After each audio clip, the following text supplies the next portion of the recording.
Well, we're going to start off by telling you to be careful. You got to be careful. Not of us, not of the National Real Estate Cafe, but of the headlines. Thank you for joining us for your daily dose of real estate market updates. So let's talk about that. What is a headline when it comes to a news writer or a journalist, right?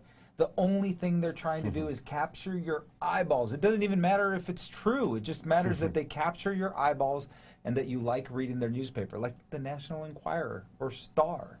It works. It does work. I even stop at the supermarket. Who doesn't sit there and look at all that stuff when you're like buying your groceries going You're through? Like, oh, they're full of crap, like, but that's really cool. Yeah. Like, they're getting a divorce again? That's the 9th time this month.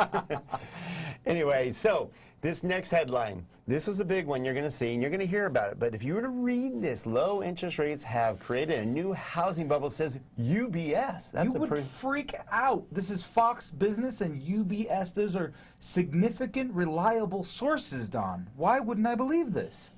Well, I guess you better read between the lines, huh? You've got to read the rest of the article, folks. You've got to get into page 2 and page 3 to understand where they're coming from. And then if you take it one layer further, you got to see who wrote the article. That's true. So, bottom line, if you were to listen to that and read that, you go, oh my gosh, I'm not going to buy a home. I'm going to sell everything I have.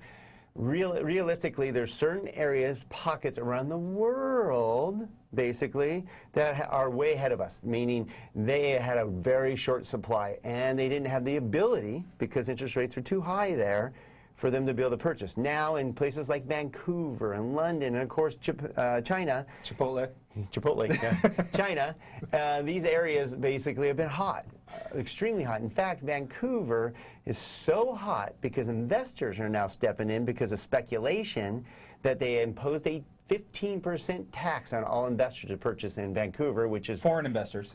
Foreign investors. Foreign investors. Because what happens is you got to remember that not only in the rest of the world, but now that we're in a global economy, people are feeling more comfortable with global real estate investments. So maybe someone like myself would say, you know what, I know Argentina well enough that I want to buy a couple of properties there. Or maybe you feel comfortable in Vancouver, and when someone tells you there's a deal somewhere, it's much more comforting than 50 years ago where you're like, I don't know anything about that place. Well, especially real estate has become a great investment because with rates so far down and with them getting such small returns for the investors that they're reaching out to real estate because real estate has been booming from the doldrums, as we all know.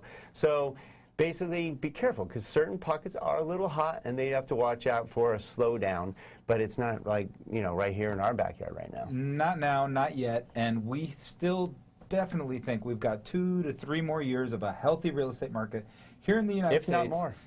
Barring some crazy catastrophic change, right? We never know. Our crystal ball doesn't see that far out. But absolutely nothing to worry about, at least into the middle of next year for sure. So you're going to have to listen to the National Real Estate Cafe for the next 2 to 3 years to make sure we're right. Well, that's right. But every single day, we'll make sure you're in the know. So if something changes, we'll let you know. And the best way for you to find that is to text NREC to the number 58885.